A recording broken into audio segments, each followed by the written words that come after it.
I'm Steven. And this is the Post P Chronicles. So, Steven, what's going on today? We're back for part 2 with Sam Bradley, the OG, Big Haney. Last time we left off, we were talking about you finally got out after 37 years. Yep. And today we want to talk about the Post in the Post P Chronicles. Okay. So you're obviously finally...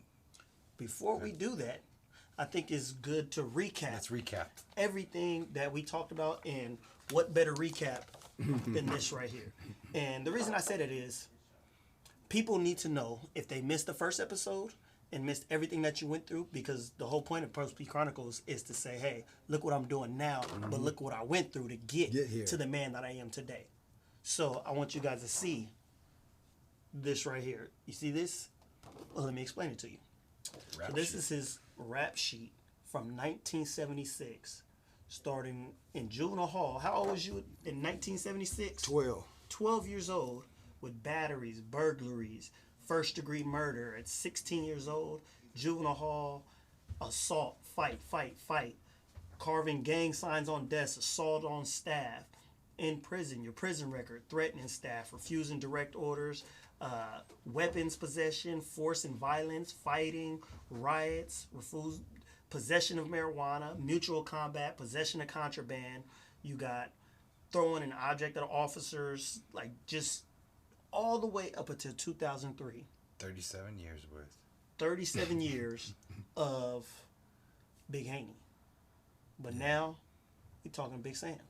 Yes, Sam Bradley. Sam Bradley. Stop the genocide. The thing that I heard the most inside prison was there's no jobs out here. I watched so many people come in and out, revolving door, and all they say is there's no jobs. I come home in July 2016, went through a 6-month program. Once I got my funding up, I'm on my own. I went to a temp agency, signed on to them. Had my own vehicle by then. I was getting 40 hours of work every week, driving all over San Diego to different job sites. Some of them last a week, some of them I'll be like 2 days. I left there and I went to another agency my little cousin got me in, and it was called Hands-On Labor. Now, a lot of people go to hands-on, but a lot of people, man, is full of crap. Once I got the hands-on, they put me on a job site up under Turner Construction. I didn't look back for the next 4 years. Turner had me on San Diego State. They had me down at Ballpark. They had me at the Naval Building. They even pulled me down as a foreman at Horton Plaza. But even though the money was good, I wasn't feeling getting no fulfillment out of it. Right. Why is that? Because when I came home, I spoke at Lincoln twice. I spoke at Moore's. I spoke at 25th Precinct downtown. And I spoke at 62nd Chance. And I enjoyed that. But the work field had me working overtime on Saturday. So basically, I'm getting like 1 day off. And I found out, man, I really wasn't happy where I was at. So I started getting into doing things in my community. Walked away from that, and now I hooked up with the clothing line, Stop the Genocide. If you look at the back of the shirt, see what it says. Let me see. Go on, show them. For those Turn of us around. that can't Go read on, it, show what does it say? Let's see. Can you see that now? Now, see that? What that say? If you can respect yourself, you can respect others. Then it says, a real man can walk away. This war is not ours. No more. And this is the war in San Diego that I helped start. So this is why, since I've been home, I have never really worn or advocated or pushed anybody's clothing line. Right. It had to be a positive message. And when I seen this, Stop the Genocide, before I approach something, I got to do my homework. And a lot of people don't even realize that genocide is just a new word. Genocide word was only created in the 40s. So basically it's a new word. Before genocide, it was always mass murder, stuff like that. You take two words, a suffix from Greek and American, you get the word genocide. You look up genocide, it's not about mass murder. I participate in genocide. When you take a life, you really participate in genocide. Whether it's a human, pet, you're stopping something. That's a genocide. If I kill you today, you have no kids. Who to say you're going to have 9 kids in the future with grandkids? I just stopped your whole line. That was a form of genocide with taking just one life. So when I wear this shirt, I really wear it because I believe in it. It's help me, help you, help us. Because guess what? If I help you, you helping me. You feel what I'm saying? Mm-hmm. But then that's where the us come at. We helped each other. This is what I do now. This I keep because it's a reminder. I've been home 7 years as the 28th of July. Have not been arrested. Have not been to prison. Haven't been handcuffed. Anything. No type of marks on my record since I've been home. If a person come home from that type of time, and you can change this. Right. But if this thing here remains the same, you ain't changed. They go together. So real quick, I got a question. So you're obviously, Will's been part of this war and the genocide, obviously Southeast San Diego, a lot of this war. You just claimed you helped start the war, right? Yes. So as a person that maybe started the war back in the 70s, how do we stop this war? Well, honestly, I've been thinking about that. There's no answer for it. Mm-hmm. Because every generation don't have so much hate because of somebody they done lost. In our way of life, man, when you take a homeboy and he get murdered by a rival gang, that person gonna hold that against that person forever. Mm-hmm. It might be guys like me, it might be guys like this brother here, it might be guys like you that be like, man, we want to stop him. But guess what? You're not gonna stop something. I had posted on Facebook, and society's gonna be upset at it. There's one thing you're not gonna change in San Diego, or anybody. You're not gonna change the gang mentality. Gangs are here, period. Right? But being in prison, I used to hear about all the gang shootings back in the 80s and 90s. Now you don't hear as much, but it's still there. It's not going anywhere. All I can do is talk to an individual to give him a better idea of what side to choose. Pro-social, go with that, right? If you say anti-social, everybody think, oh, because I don't want to talk to you. Anti-social is deeper than that. People don't understand that. Anti-social, you're against all rules of every rule in society. That's what makes you anti-social. For me, I was the most anti-socialist individual, period. For a long time, I didn't understand that. But due to me being incarcerated and reading and understanding, now I'm pro-social. I'm abiding by all rules and regulations. That's the only way I can succeed out here. Regardless if this man make me mad, and yes, I still have it's real quick. But for me to stop doing something stupid, I got to think of something because the consequences don't trip off that. I got a best friend named Billy Ford. He take care of his mother solely. He got a washer, he got a cleaner. We was on the construction site, and the old white dude called me a pussy. I got a blade like this, but I can do this. Yeah. And I look back at the white dude. You're right, man. I got on the walkie-talkie, called, turned him. Hey, man, we got this problem down here. When it was over with, I was crying, and B said, "What's wrong, homie?" You wanted to do something. I said, man, I had to allow you to see me eat cheese. That's that gang mentality. Yeah, I just That's got that disrespected. Yeah, and I had to swallow that shit, but I had to swallow it in front of somebody that always respected me, heard about my name all his life. And you know what that man told me? I respect you even more. Look at this, man. No, he said this. He said, man, that was the bravest shit I've ever seen. Mm-hmm. I said, I don't get it. He said, I know what you're capable of. Mm-hmm. He said, I want to know when you look back at me, what made you stop? I said, in that little 5 seconds, man, I just seen a whole hour story of your mother without you. And when I seen that, I knew if I whoop this dude ass, you're going with me.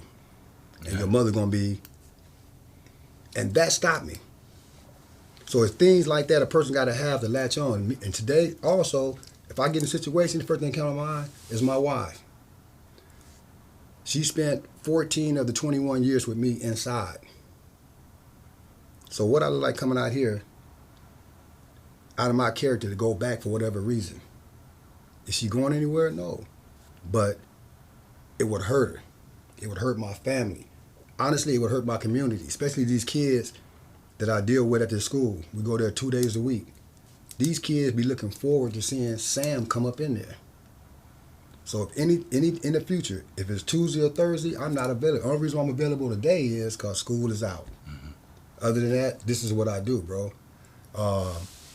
So let me ask you this, because I think it's important. One thing you said, everybody thinks there's no jobs out here. Everybody think, oh, because I'm a felon, they're going to be on me all the time. You said in 7 years, you never had no cuffs on you. Never had an encounter with the police or anything like that. Me, the time I've been out here, never been pulled over, never had any encounters. So Been working, multiple jobs. Yeah, They can't stop working. Yeah. But I think that's important for people to hear, because you can succeed. You can succeed out here without going back to the things that you used to do. And to follow that up, because I have a really important question, because you are an originator, much respect for you. Following you, there has been a lot of death, a lot of destruction. Not your responsibility, but with that being said, what would you tell the little homies? What would you tell them now? The ones that respect you, the ones that's out there trying to live up to your name. Well, I got a few of them. One of them just became a truck driver. One of them got his barber license. But the ones that will listen, I can't reach everybody. Right. If I know that you're not going to listen and you're going to be on some idiotic stuff, I ain't finna waste my time. Right. Most of the people come to me, or if I can see something in you. Like the little homie, I seen something in him. I said, why you just don't get you a... He said, you know what, I'm going to go to barber school. Yeah, go get that. What you know, about 3 or 4 months later, man, when you go to Chill Bone, he put up on me, gee, look what I got. Wow. So I'm not saying that I gave him... that was the sole reason for him doing that. But you just came home from doing a year or so. You're back out here. Do you want to go back? And no matter what I tell you, it's still going to be your ultimate decision. Facts. But what about the people right there? Not the ones that you talk to, that you see something in them. But I'm talking someone about the watching people this listening. interview. People watching. I know Big Haney. He's the OG. That's the G homie. He started all this. He started this. What would he tell me? What are you telling It ain't him? worth it. 17, 16 years old. It ain't worth it. It's too many bad memories.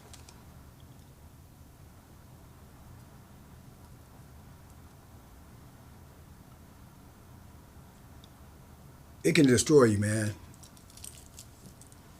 If you're not mentally strong, it's going to destroy you. There's a lot of people wasn't mentally strong.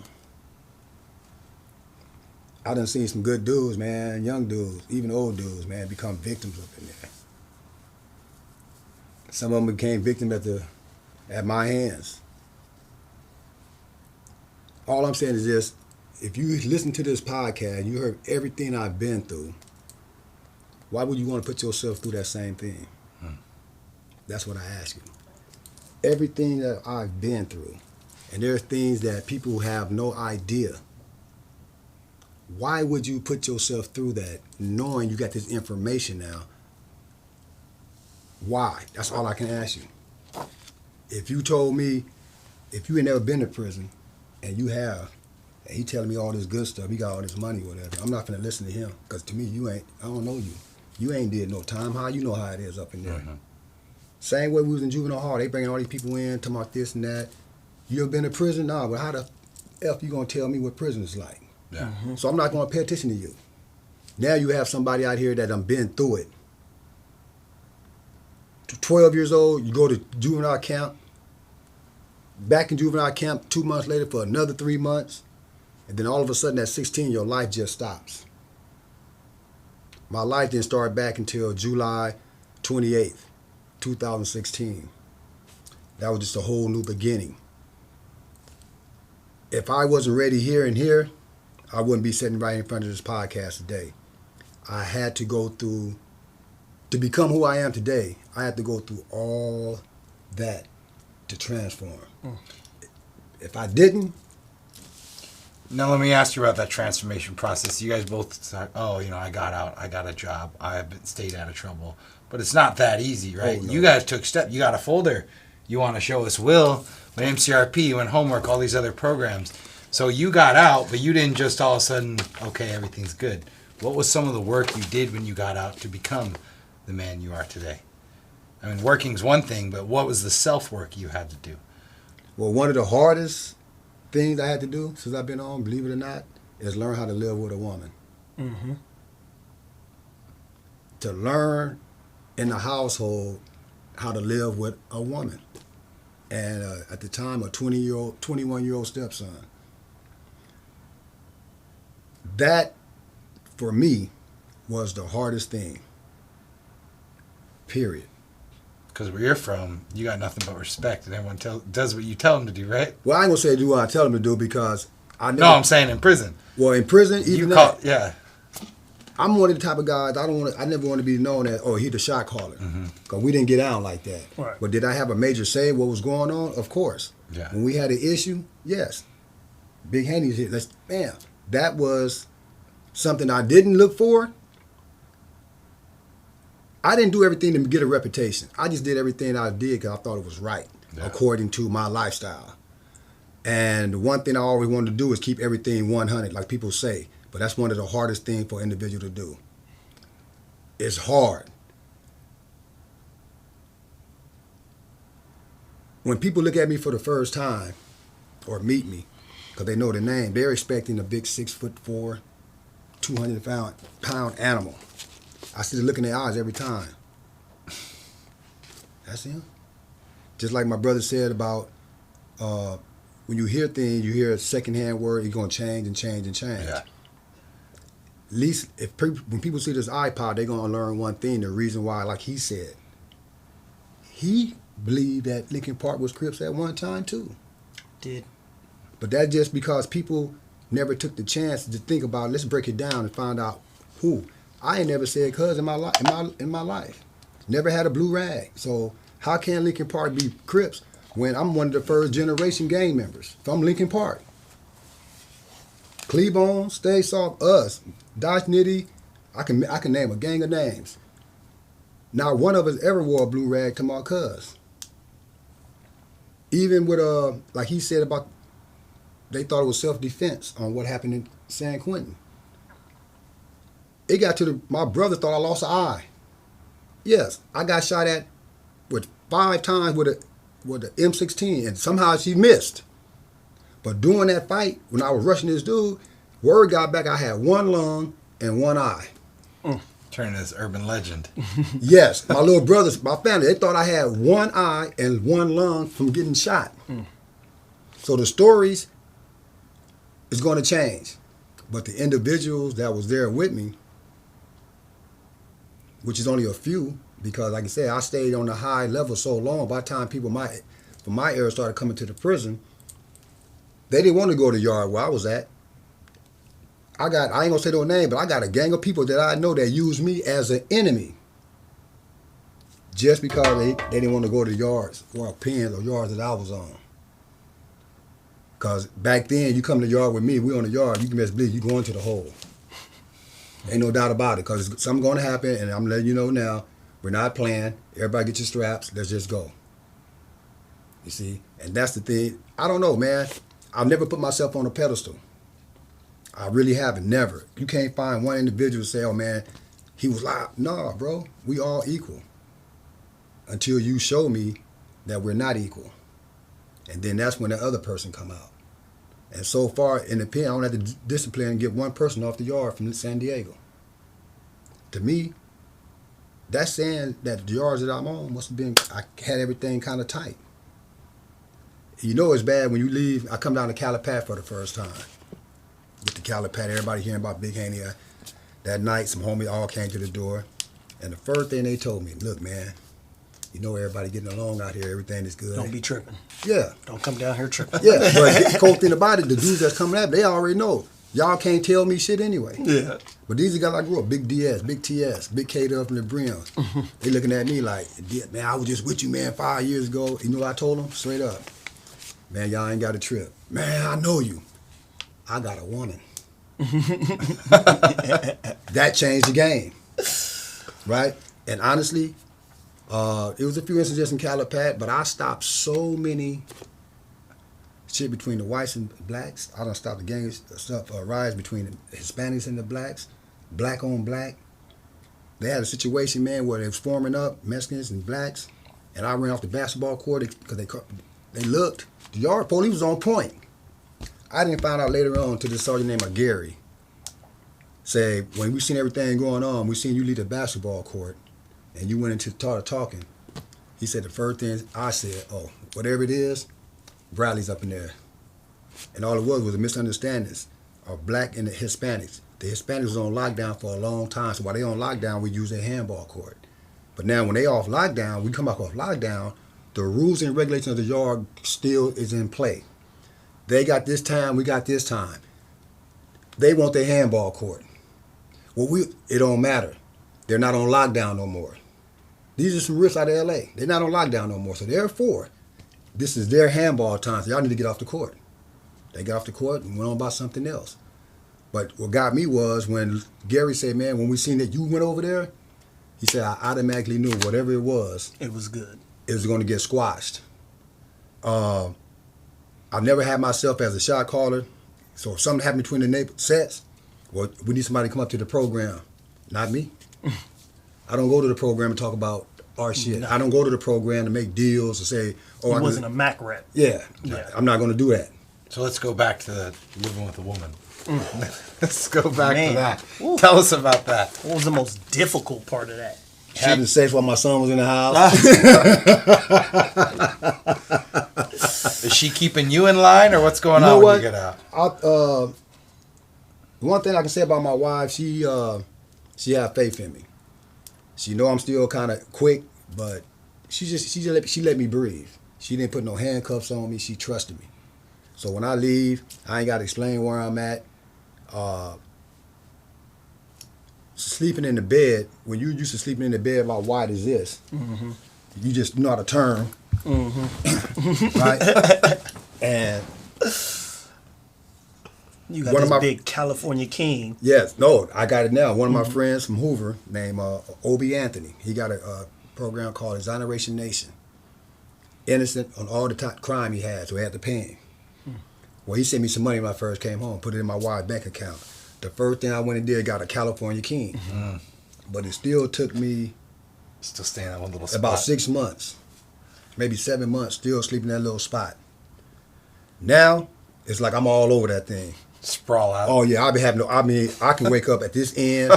It's just all little small things, bro. And the thing that you took for granted. The house I live in, I got a big yard, so you never know what door I'm out. I'm in the yard all day, and at nighttime, it's 12:30. I can just go outside still, to this day, 7 years later, it just be like,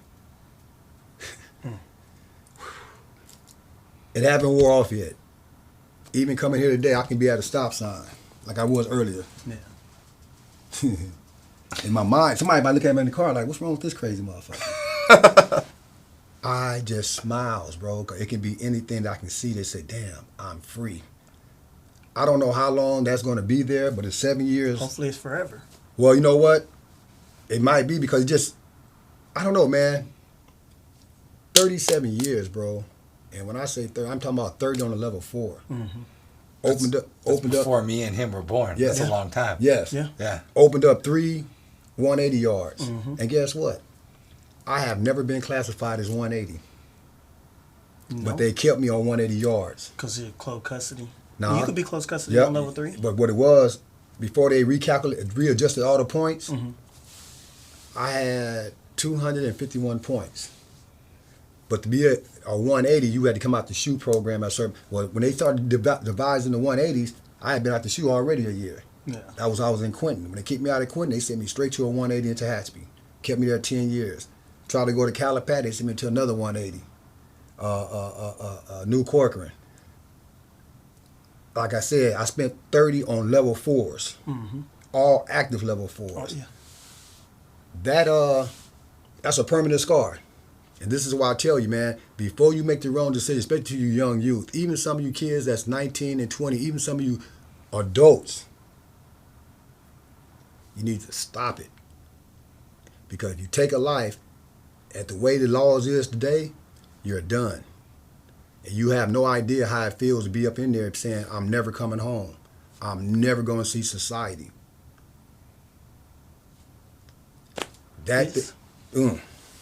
What you're saying is something that I like to say, right? Because the way it is now, there's phones in there, everything like that. So the younger generation sees their homies in there and they're glorifying it to an extent. And they're like, oh, they got phones, they got this, they busting spray, they're doing all this stuff. And like, it's not that bad. And then what are they saying up in there? Hey, little homie, do this, little homie, do that. But what kind of conversations are we having with these people when the phones go off? Okay. I don't want to be here. Exactly. I want to go home. You got to do drugs just to deal with the everyday to day of prison, on level 4s and things like that. Okay, I'll give you an example. Tough guys. Right. Certain things they're not going to admit. Not at all. At all. I'm up in San Quentin in the hole, starting on like probably on my 3rd year. Mm-hmm. There was a lot of them nights, man. I left in that bed hungry because I had no family. Believe it or not, no homeboys was sending me anything. Never received $1 until the cell phones came about, and now I got the cell phones. I was able to call a few people, and I got little peanuts. But to me, peanuts, it was still good because it was most needed, right? But I remember myself when I was 19, in the hole in Quentin, crying in my cell that night. Can't nobody hear me. I'm single cell. I was crying because I was fucked up. I was crying because I was tired. I wanted to go home, and I missed my family. I left 5 little brothers out here to fend for themselves. By my wrong decisions, my 5 little brothers, every last one of us, man, been in prison. Lost one, and at one time, man, my mother didn't have, after we lost one, she had 5 sons. In 98, my mother didn't have not one son on the streets. 2 of us had life sentences. So this the thing, especially if you're a big brother, you have younger siblings. You got to remember, your decisions that you make, they going to think it's good and they going to want to follow. I got a little brother called himself Little Haney. He got life without the possibility of parole. The same individual that I talked to in 2012 and told him, dude, I'm going to be coming home in the next 2 or 3 years, man. I need you to get off them drugs and just pay attention. I got my wife helping you. You know what happened?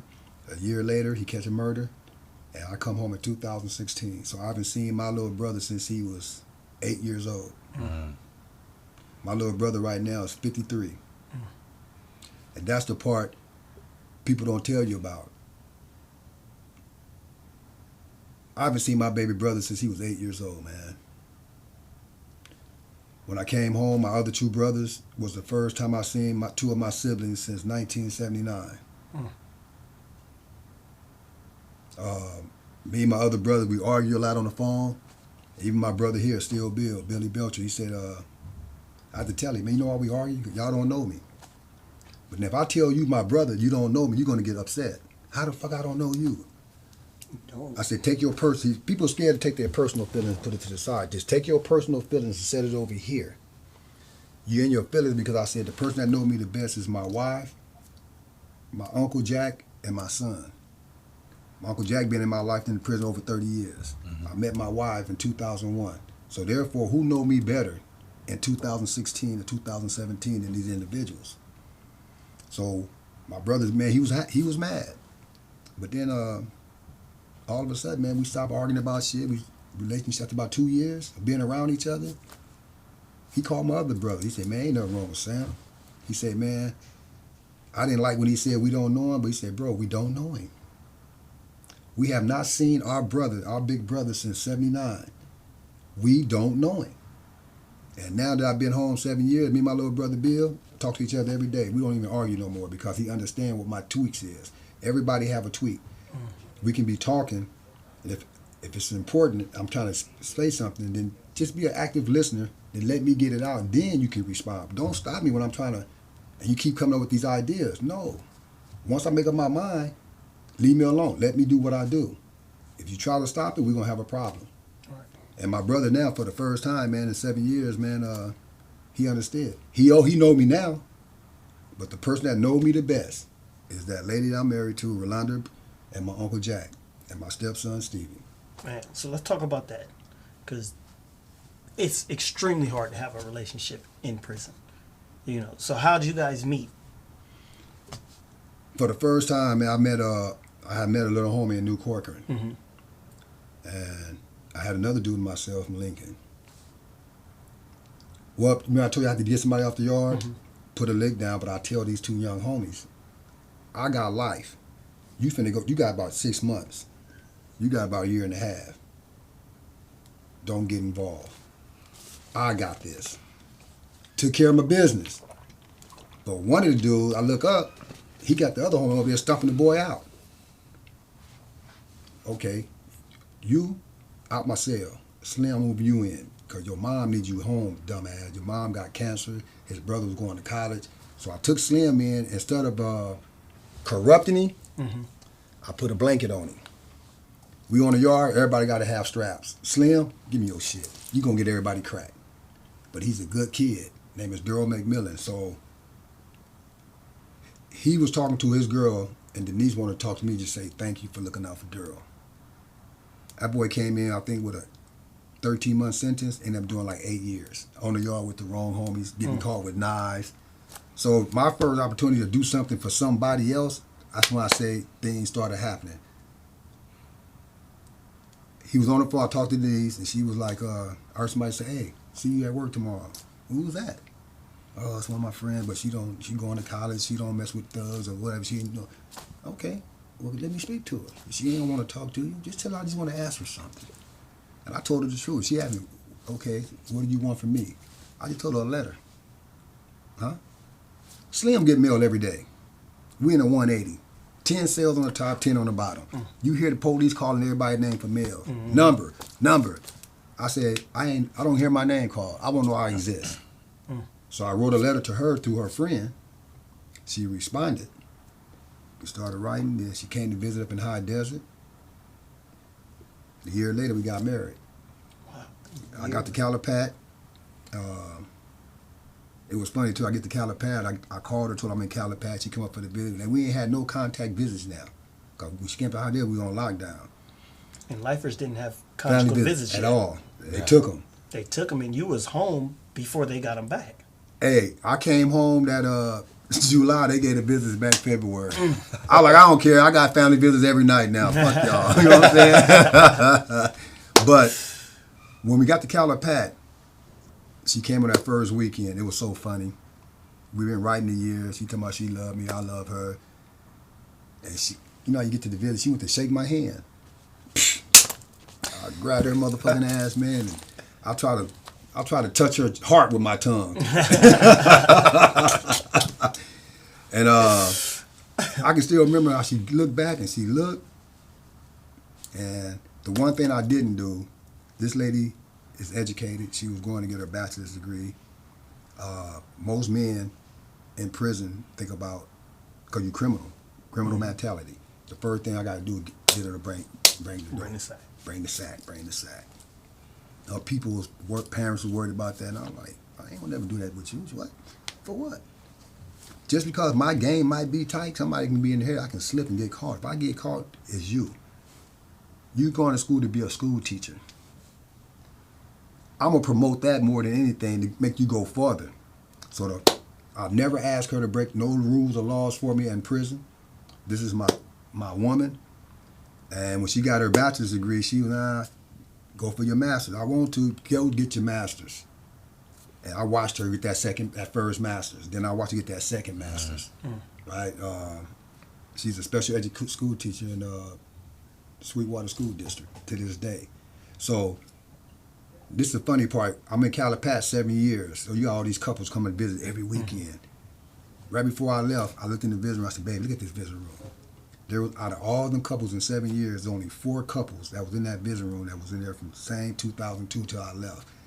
All these other dudes that mess up their girls, drugs, whatever. That's all it was about. Me, I've been corrupting people all my life. Good people. But for the first time, I got a good woman. And she came at the time where I was already trying to help myself. And I guess Ja figured, okay, since you already at this level trying to change, now I got to bring something else to add to it to make you even push harder. I'm home today because of this woman. I done watched her spend so much money just coming to visit, traveling back and forth, move to El Centro just to be close to me. I watched her file writs and paperwork against the medical staff up in there, officers. I mean, she's fighting for me.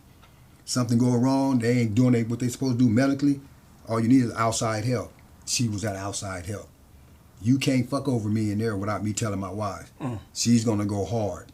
And to the day, we celebrated so far 7 years together since I've been home.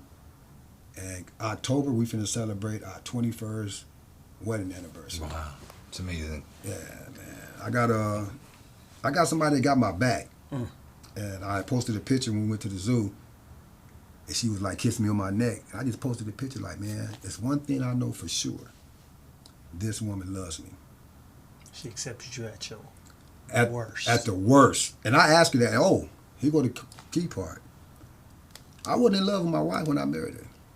Oh. My mind was, I got a woman that's going to take care of me. I'm going to be good. About 4 years go by, and we in the visiting room, so I asked my stepson, well, I'm going to stop saying my stepson. I asked my son because he was 8 years old when I married his wife. I need some time with your mom. I got to talk to her about something. And I told her, I said, I don't know if this is going to hurt you, but I got a confession to make. When we got married, I wasn't in love with you. I loved you. I love the possibility what you can do for me, just having a woman. She said, I already knew that. You what? She said, I already knew, but the thing is, I was in love with you, and I knew the person that in there. And she, I just been waiting for you to tell me this. It blew my mind, bro. Wow. That tell me what type of woman that knew. She said, oh yeah, I knew you love me, you care for me, but to be in love with someone, she said, I knew that was coming.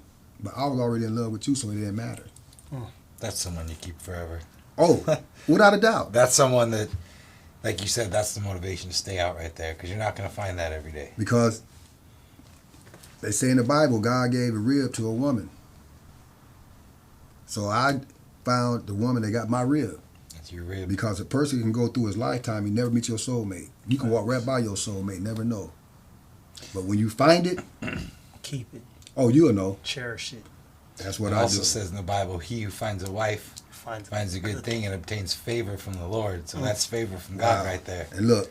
Chip boy, you be getting goosebumps. Man. It's good things. Man. Yeah. And before I didn't have no goosebumps because good things didn't affect me. Right. And this lady, man, is for my family, she went out far and beyond. My mother was on dope right before I got married. I was 25 years smoking cocaine or whatever. 2002, before I got married, I got the Calipat and I called my wife and she said, oh yeah, somebody here want to talk to you. I'm talking about, who the hell I want to talk to me? Hey, baby. Mama? So it was all, our conversation was over with. I get at my wife, I say, oh, what's going on? Well, she said, well, she had nowhere to stay, so she didn't want to stay at your grandmother's house because your Uncle Bubba doing all that craziness. So I told her she can come live with me. I'm like, whoa, hold up. The lady's Triv. This is my mama. This lady is Triv, Rolanda. She on this dope. I love her and all that. She said yes, and I told her, whatever you do not bring it to my apartment. My mother stayed with my wife over a year, bro.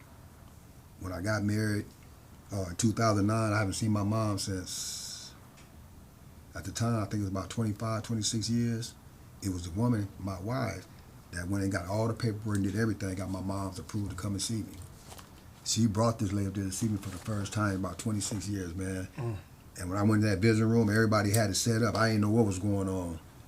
And when I signed the book to go now see my wife and my son, I heard somebody say, Samuel David Bradley. I turned around, the CEO was bringing my mother from around the podium in a wheelchair, man. And I just fell to my knees, man. And I told my wife, I said, you done did a lot of good stuff for me. Now, my mom is, at this time, now she's totally free of drugs. I said, but this got to be by far, besides the day you said I do, the best thing you have ever done for me. because regardless of my lifestyle growing up, I can't blame my moms.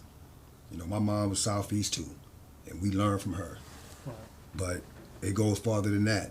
It goes another generation to my grandmas. So that stuff just filtered down.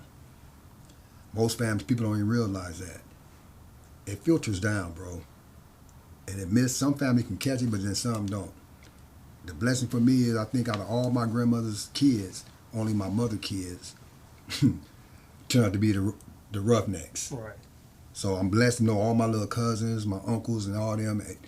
I had a couple uncles that was straight heroin addicts, been in and out of the pen, but their kids, none of them has been inside prison, besides my mother's kids.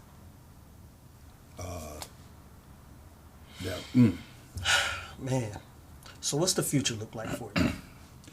Well, right now, man, my future got to be involved with stop the genocide. We got a movie coming. We got a movie trailer coming out in November or maybe December, but we have an actual movie coming out in February, Black History Month. And my boy told me, man, he even got me a couple roles in there where I'm gonna be in the movie. But I said, what? He said, yeah, but you're gonna be doing what you're doing now. We might have a scene right here, but you're gonna be right here with a group of kids, you know, whatever, like you do now. And when I can go to a school and have a crew of kids like 9, 10, 11, 12, 13, 4 of us, and then we had 2 sessions. The third session, which was that following week, I was coming late because I had to get my truck worked on. When I walked in there, man, I seen my people looking like, I'm saying, child. He said, bro, I've never seen this before, man. He said, these kids was really upset that you wasn't here. And twice a week, we go deal with these kids. And to me, oh, man, I can show you pictures of me. I went to one of the little girl basketball games. She was so shocked. Today, I got to go to one of his little boys' football practice because he was in the group when I had him. But then when we wasn't there, during the summer school, he made an ass of himself in class, got kicked out of summer school. And the following week, they went to Legoland. But I don't want this kid to think, oh, they just forgot about me. Because like I tell you, every kid, we started here, but it don't end here.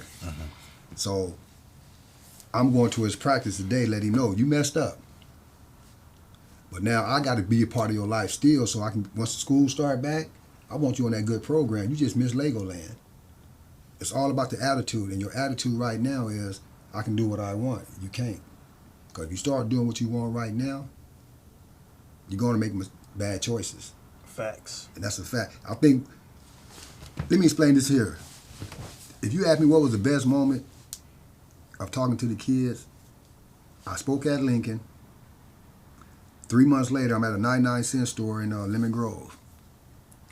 Walk down the aisle. I see a group of about 5 kids. I swear to God, they was stealing. Oh, wow.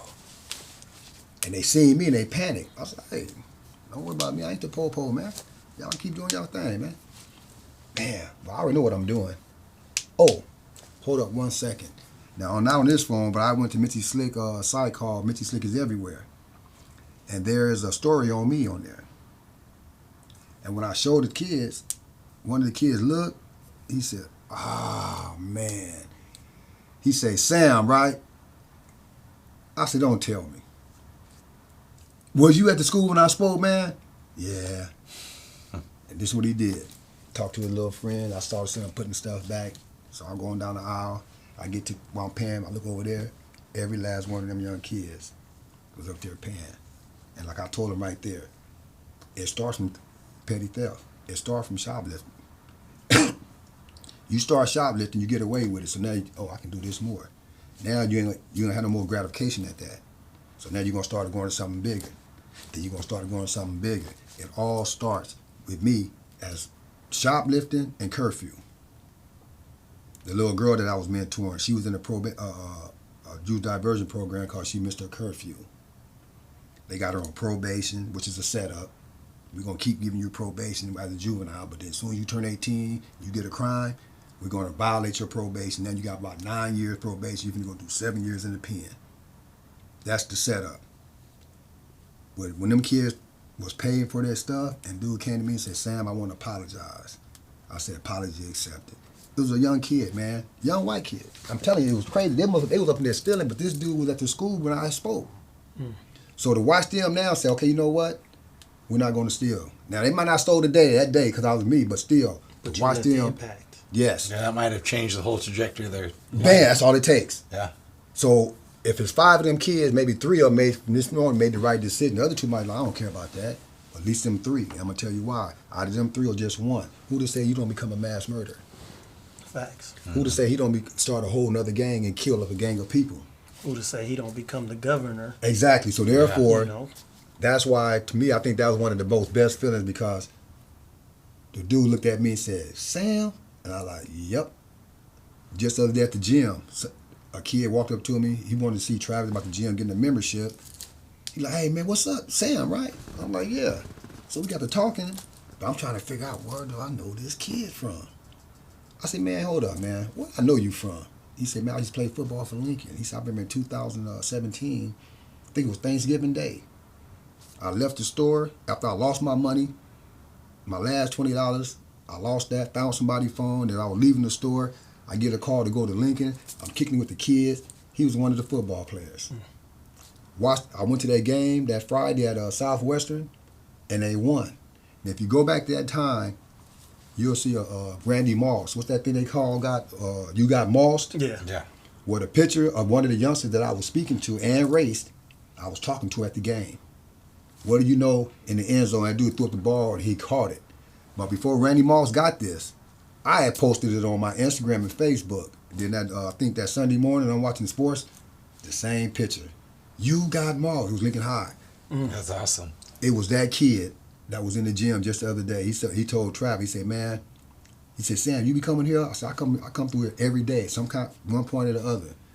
That man told Travis, man, all right, I want to get a membership. And he said, I'm going to start coming down here more often. And Travis said, man, you see that? When he seen you and found out that you be coming here, now he want to come here more often. He said, Sam, that's the effect you got on people, man. Because all youngsters, man, all they want to do is, man, have somebody tell them the truth and don't send them the wrong way. A lie, it's one thing you can't never remember a lie. If you ask me everything I talked to you today in 5 years from now, you can put it on tape, you can answer the same thing, my answer's going to be the same. I think young people also want someone to believe in them. That's it. Yeah. Because especially troubled youth. man, this young lady right here, she's in the little group, and she was having one of them bad days, and when I spoke to her, she said she heard I went to one dude football practice, and asked me would I go to her basketball practice. I said, when's your practice? She said today. I said, what time? I said, ugh, it's in Claremont. I don't think I'm gonna be able to do that today. I said, boy, when do you have a game? She said Wednesday. Okay.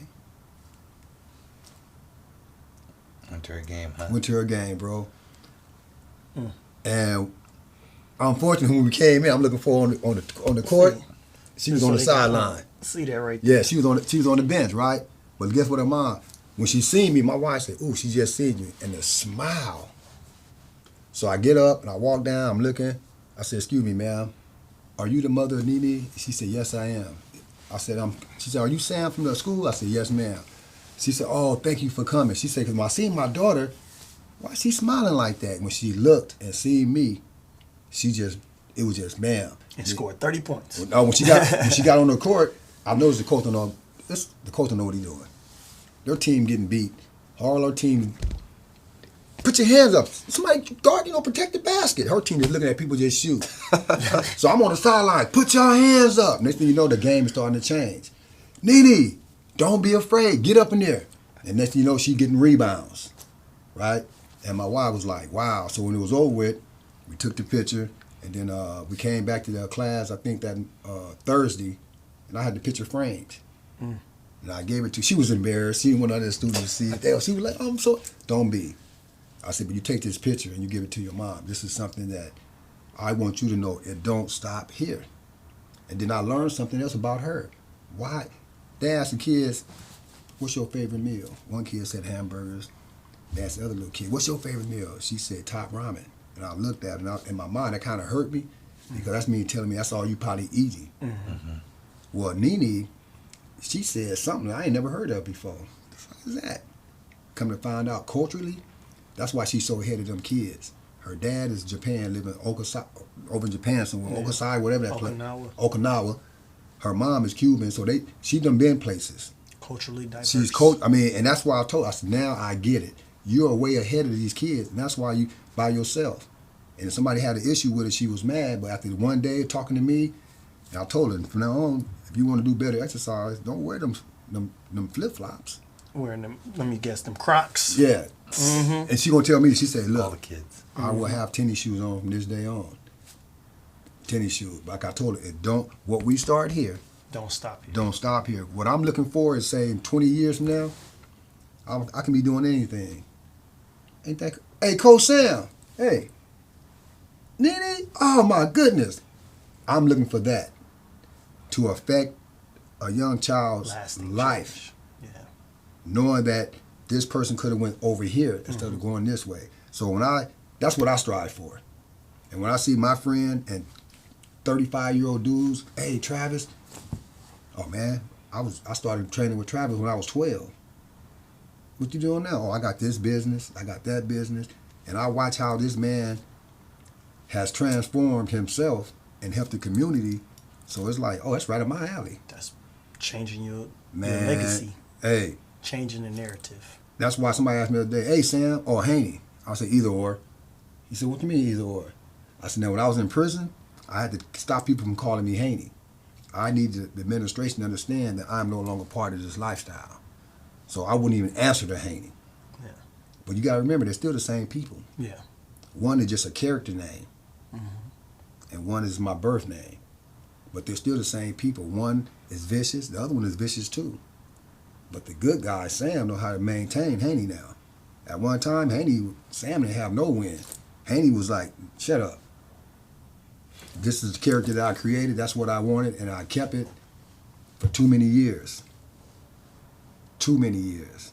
And everybody always think, 'cause I was a little cut up bodybuilding dude, everybody, oh, Lee Haney. No. You ever watch Green Acres? No, we young. We okay, young. one of these days, go look up a couple episodes of Green Acres, and you're gonna see a dude named Mr. Haney on there. I seen Green That Acres, motherfucker can sell everything. Old Green If you Acres needed with, something, something. go to Haney. Go to Mr. Haney. Yeah. If you needed this, go to Haney. Right. And being, like I say, from 12 to I got arrested, I'm hitting about at least 10, 15 houses a day. So I got everything you want. If you say you need a bar set, I'm gonna go break into every house I can find till I get you a bar set. So what I hear is you really haven't changed throughout the time because people always could come to you. But now they come to you for a whole different thing, bro. And you're influencing them in a different way. And in a different way. I told my wife, if I would have known how I was going to be growing up, I wouldn't even had the name Haney. My nickname, I seen it off a commercial. My nickname would have been Corruptor. Because I always felt, I didn't know what I was doing, but if you slide with me, oh yeah, we going to do some stuff. I don't got a ring to it though, like Corruptor. Corrupted, yeah, man, because I corrupted people, man. And, like a villain. Corruptor. It's just sad that a person can, at 60 years old, can say he was doing burglaries since the first grade. But it's inspiring to say a person that's 60 years old who committed burglaries at 10 years old, first grade. No, I think in the first grade, you about 8. Yeah. Yeah. But that's inspiring. Like, everything is perception. So you could say it's sad, but what I say is it's inspiring. I'm going to show you right here. Who the man you became. Now, All right? what you just said, if I can get this quick, this is called acceptance. All right. We're going to end with this one. Yep, I wrote this from a perspective when the governor took my suitability. And then when I wrote it, I showed the CO, and she really is a CO that be in the boardroom. Mm-hmm. She said, okay, I like this, but you got to show them an inventory list, because inventory is going back. Right. That's what made me get this. So what's this right here? Okay, it's called acceptance. And this is something that I wrote without no help, and it messed up even a lot of mentors that helped me. grown men that was mentors Right. that helped me come to this here. I said, this is after I got found suitable. On January 29, 2014, I was found suitable by the Board of Prison Hearings. On May 23, 2014, Governor Brown reversed the decision. I was devastated, and I could not understand why this was happening to me. The building correctional officer paged me to return to the building and gave me the bad news. I was in shock to hear I wasn't going home. The next day, I was paged to 3 different locations from other corrections officers who heard the news. All the officers gave me words of encouragement, saying this is not the end, and keep doing positive programming and reminding me how much work I have done to get to this point. After a few days, I picked up my 12-step book and sought help through step 10. I continued to take moral inventory and when wrong, properly admitted. So I made a list of all my criminal history dating back to my first arrest in 1976 up to 1979 when I committed the worst crime a human can commit, murder.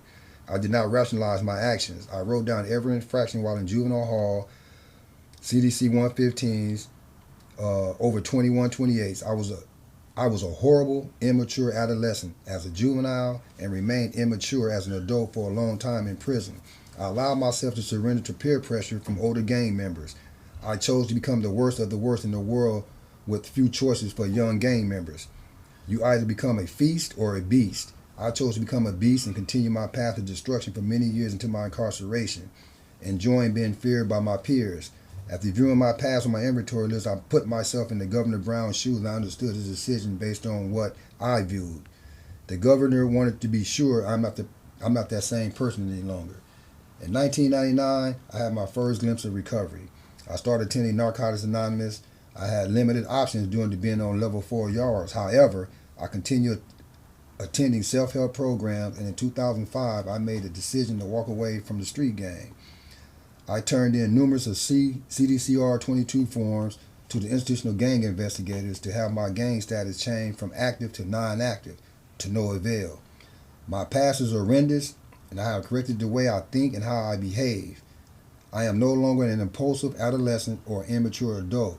Today, I'm committed to providing a service to others, donating my time to speak to substance abuse program, graduations, using my past negative behavior to get a positive message to the inmates participating in the program, inviting this. This is what you said.